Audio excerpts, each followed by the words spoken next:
Foi pra você, foi uma surpresa o resultado da Libertadores? Não, porque tanto é que antes de eu ir, eu falei numa entrevista que eu dei, falei, esse jogo vai pros pênaltis. Quando empatou, eu falei, tá vendo? Porque assim, ali tava muito claro um cenário que era o seguinte, o Palmeiras reconheceu que era inferior. Isso é uma baita vitória. Porque quando você reconhece que é inferior, você trabalha mais até do que o cara que é superior. Aí o que acontece? O Flamengo, ele tinha material humano absurdo. Era mais talentoso. Só que o Flamengo vivia um momento de turbulência e de preparação que talvez não tenha sido adequada, como a gente vê no campo. Então, bastava olhar para o campo, você via um time que se superou e cresceu e jogou demais. O Flamengo, que precisava se organizar para ter esse retorno, tanto é que quando organizou um pouquinho, fez o gol de empate, depois desorganizou de novo. Então, você tinha ali, e aí os detalhes iam decidir muito, porque o respeito é muito grande entre Palmeiras e Flamengo. Mesmo o Palmeiras tendo... o Flamengo é melhor, mas o Palmeiras está no melhor momento. O Palmeiras tem uns resultados muito foda, E né? mais, né, cara? Eu acho que o futebol... eu vou enfrentar o Flamengo. O Flamengo certamente pensou isso. Não. Vou pegar o O Palmeiras. flamenguista, com certeza. Não. Eu passei 2 meses falando que a gente ia ser campeão. Então. E eu tava lá em Montevidéu, eu só via flamenguista falando, campeão, quanto vai ser 3-0, 3-2-0.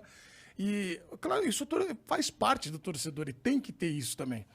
Mas o campo, eu acho que o Renato deixou um pouquinho a desejar na condução, porque você olhava o campo, você via 5... Se alguém me perguntar daqui a 10 anos como é que foi o jogo, eu vou resumir numa frase.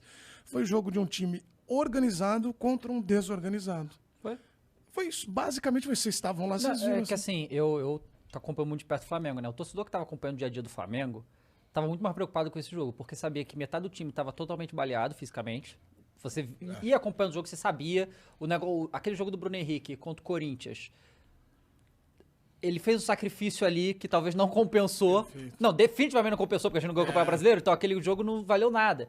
E ele ganhou aquele jogo pro Flamengo, sabe? Mas ele tava... E tanto que, afinal, o Bruno Henrique deixou muito a desejar, coisa que não é normal dele. Porque, Perfeito. né?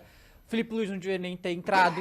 E assim, eu sabia disso, antes do jogo começar. Sabe, a gente sabia, o Arrascaeta se doou demais, mas ele não tava... Então, assim, eu tinha um medo da parte física enorme, que se provou, porque no primeiro gol lá o Felipe Luiz não correu, não dava, né? E o único que sabia furar ali as linhas, que é o Arrascaeta, porque o Renato não consegue fazer aquele time furar a linha, tava baleado, mas o Arrascaeta fez o que deu, né? E o Renato naquela coisa de um desânimo e tal, então... Esse era o negócio, né? Eu até falei, enquanto o Zinho tava com a gente lá, ele veio aqui, ele adorou, Veio. ele falou pra mim.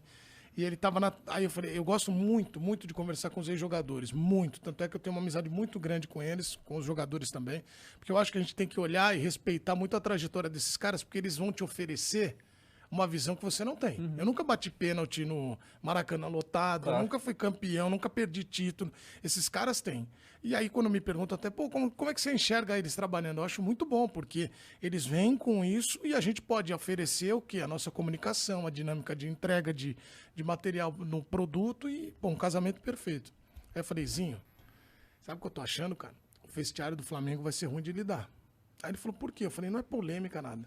Como é que você trabalha o vestiário? Minha opinião. Eu sou o Abel. Eu entro no vestiário, é uma delícia, cara. Por quê? Todo mundo falando que o Flamengo ia ganhar. Tem a motivação. 2, ele é muito estudioso, o Abel. O Abel transformou, por exemplo, o Piquerez em terceiro zagueiro. Depois ele tira o Gustavo Scarpa, põe de lateral, faz facão. O Veiga contou pra gente lá nos bastidores Bola de Prata todos os detalhes de trabalho do cara. Então o cara enxergou, ele olhou o adversário e falou, opa, tecnicamente meu time, se não é melhor, tá ali perto, mas o deles é reconhecidamente melhor, então vou trabalhar isso. E você tinha muito... Então você tinha a parte motivacional linda para você trabalhar, que tá todo mundo falando, e a tática, ele foi para cima. O Renato, ele entrava no vestiário, era assim, vai ser de quanto? Porque ele ouvia dos caras de fora, não no vestiário. Eu tenho certeza que os caras trabalharam muito. Eu acho que muito mais do vestiário que pegou foi essa parte de desgaste físico, muscular. Não que os caras entraram com soberba. Tanto é que eles entraram à vera, mesmo que o Gabigol correu muito. Sim. Os caras jogaram pra valer. O Andreas Pereira sentiu muito, porque aquilo ali foi um erro do cara que eu acho que não deveria só ficar marcado. O futebol é difícil por isso, mas acaba acontecendo.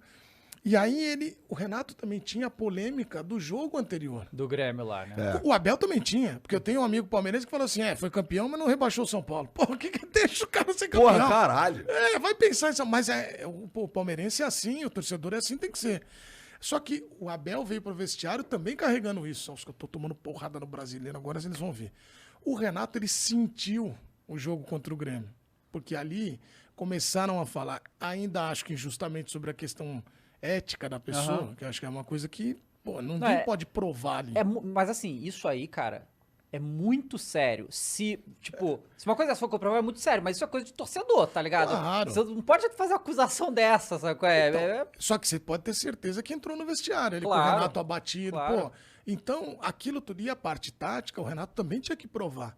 Porque ele mesmo armou esse cenário para eles meio que sem querer, com a declaração do Grêmio. Sim. Se me derem o time do Flamengo, vai voar. Com 40 milhões eu faço o time voar. Aí é fácil. Quando você chega lá, aí